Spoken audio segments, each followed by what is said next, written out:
A paz do Senhor, meus irmãos, que Deus possa estar abençoando a vida de vocês. Como todos já sabemos, parece que vão ter mais dias aí pela frente de confinamento em que nós vamos estar nos adaptando desta nova maneira de ser igreja, reunidos nas nossas casas, louvando e glorificando a Deus, conectados na mesma fé, na mesma esperança, no mesmo amor e também nos mesmos sofrimentos, pois todos nós compartilhamos de grandes interrogações nesse momento tão difícil em que nós estamos vivendo. Eu gostaria de compartilhar com vocês um texto em Marcos 6, capítulo 6 de Marcos, versículo 45, que nos diz assim: Logo a seguir, compeliu Jesus aos seus discípulos a embarcar e passar adiante para o outro lado, em Betsaida. Enquanto ele despedia a multidão, e tendo-os despedido, subiu ao monte para orar. Ao cair da tarde, estava o barco no meio do mar, e ele sozinho em terra, e vendo as dificuldades de seus discípulos remando no meio do mar, porque o vento lhes era contrário, por volta da 4ª vigília da noite, veio com eles, andando por sobre o mar. Queria tomar-lhes a dianteira. Eles, porém, vendo andar sobre o mar, passaram a entender de que se tratava de um fantasma e começaram a gritar, pois todos ficaram cheios de medo diante dele. Mas logo ele lhes falou e disse: Tende bom ânimo, sou eu, não temais. E subiu para o barco para estar com eles, e o vento cessou. Ficaram entre si atônitos, porque não havia compreendido os milagres dos pães.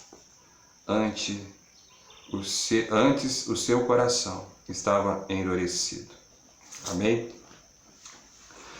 Glória a Deus. Existem fases nas nossas vidas, momentos difíceis em que nós atravessamos, que nós não compreendemos o que está acontecendo. Deus não nos oferece respostas, Deus não nos oferece, nesses momentos de crise, algo que possa, naquele momento, trazer algum sentido a toda aquela situação, todo o caos em que nós estamos vivendo.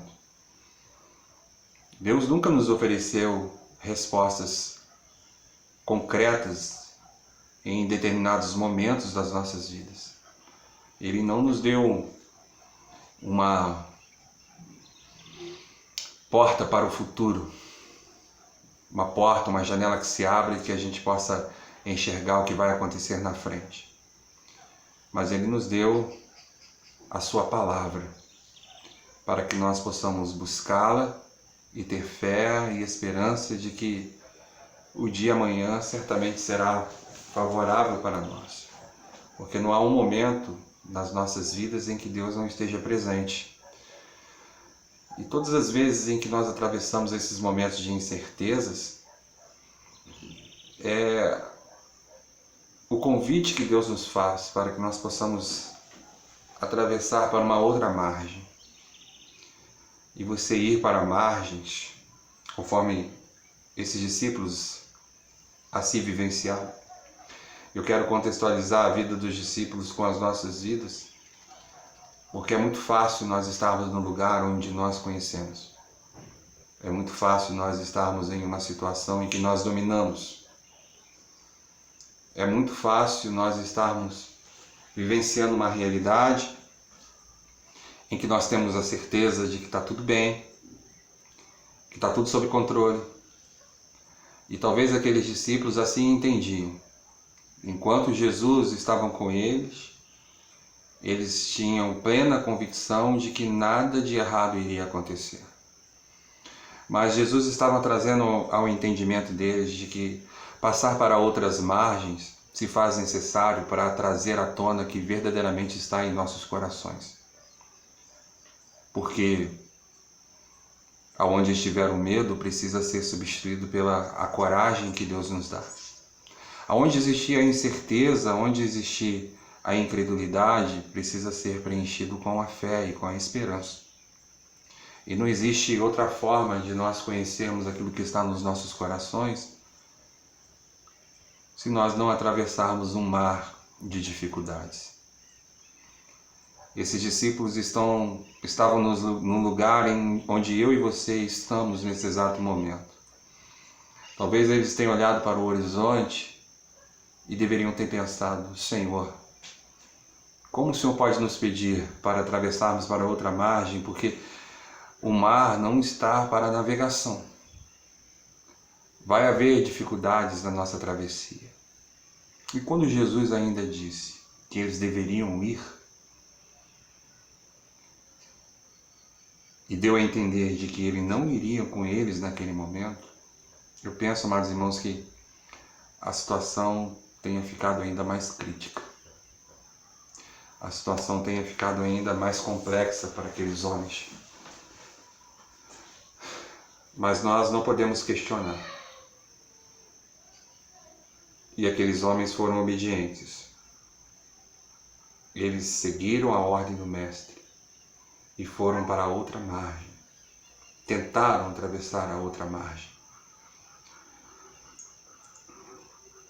A palavra nos diz que Jesus compeliu, insistiu, praticamente os obrigou, como se Jesus quisesse de fato trazer uma lição que iria marcar a vida desses homens.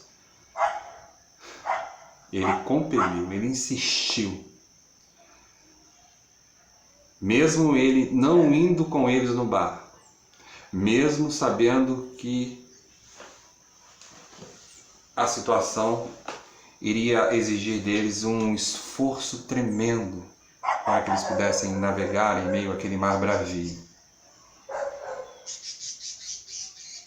Mas mesmo assim eles foram. E a gente vê que eles estavam remando, e ao cair da tarde estavam no barco no meio do mar.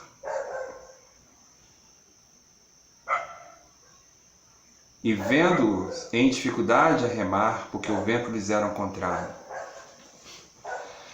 no meio do mar.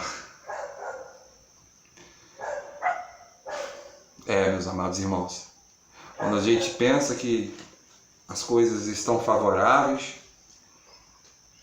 a gente pensa que estamos no momento de saborear grandes vitórias nas nossas vidas, nós caímos na real e começamos a entender que nós não chegamos nem um terço da viagem ainda. Esses homens estavam no meio do mar e começaram a remar. E a maior parte das nossas vidas a gente rema o tempo todo. A gente rema para ser bons pais, a gente rema para ser bons trabalhadores, profissionais, liberais, autônomos, empreendedores. Remamos para ser bons pastores, remamos para ser bons ministros, remamos para ser bons maridos, mulheres boas esposas. Remamos para conservar a saúde. Remamos para fugir do medo, das preocupações e das incertezas. Esses homens estavam exatamente no lugar onde nós estamos nesta hora. Mas o que eu acho mais maravilhoso nisso tudo, amados irmãos, o texto nos diz que vendo Jesus as dificuldades desses homens no meio do mar, ele vai então e caminha em direção a eles. A palavra do Senhor nos diz lá em Naum, capítulo 1, se eu não me engano, versículo 3, nos diz que Deus tem um caminho em meio à tribulação e também em meio à tempestade. A nossa tempestade é o caminho de Jesus. E Jesus está indo em direção à sua família, Jesus está indo em direção à nossa casa. Devemos ter fé, meus irmãos, devemos confiar de todo o nosso coração de que Deus está conosco. Em nenhum momento aqueles homens estiveram sozinhos. Tudo fazia parte do plano do Senhor. Tudo fazia parte do plano de Jesus para que possa vir à tona aquilo que de fato estaria escondido no coração daqueles homens. E ele foi até eles. E eu gostaria de deixar também uma lição para vocês, que Jesus, após compelir os seus discípulos, insistir que os seus discípulos vão para outra margem, ele se colocou em oração. Ele orou pelos seus discípulos. Jesus era um homem de oração. Jesus era um homem que buscava o Senhor em todo o tempo. E eu quero lhe fazer nesta tarde duas perguntas. Será que Jesus foi despedido das multidões e depois foi orar? Será que ele foi orar mesmo sabendo que os seus discípulos iriam precisar dele em alto mar? Isso demonstra para mim e para você irresponsabilidade? Ou, de fato, Jesus cria no poder da oração? Cria no Deus que governa as nossas vidas? Eu acho que você já tem essa resposta. No livro de Hebreus, no capítulo 8, nos diz que Jesus é o nosso sumo sacerdote. E esta função maravilhosa ele não deixou de lado. Ele ainda continua intercedendo por mim, ele ainda continua intercedendo por você. Ele ainda continua intercedendo por nossas vidas. E o que eu acho mais maravilhoso, quando ele chegou no barco, a tempestade se acalmou. A segurança veio novamente ao coração dos seus discípulos. Será que você não tem a noção neste dia, nesta hora, com esta pregação, a partir de agora, de que Jesus está fazendo uma oração neste momento por sua vida, uma oração que Ele mesmo vai responder? Fique tranquilo, meus irmãos. É necessário que nós passemos para outras margens. É necessário que venha à tona aquilo que está nos nossos corações.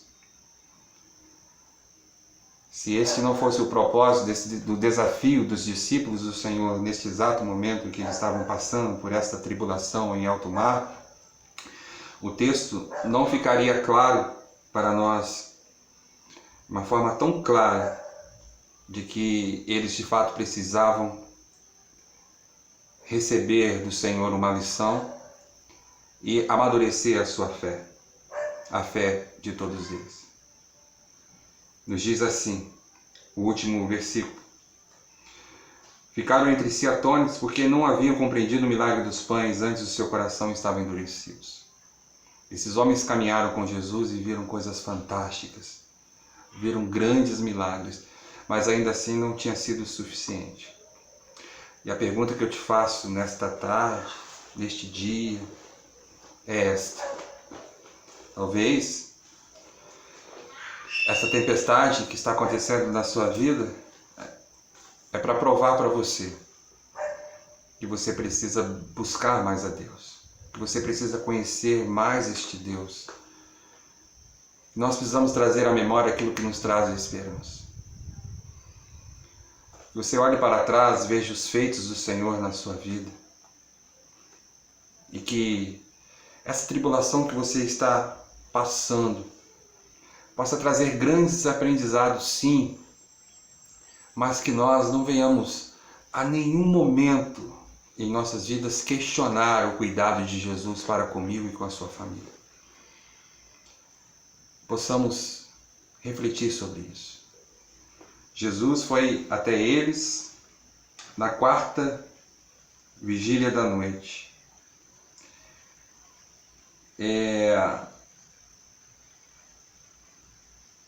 A palavra está dizendo aqui, por volta da quarta vigília da noite, já era noite.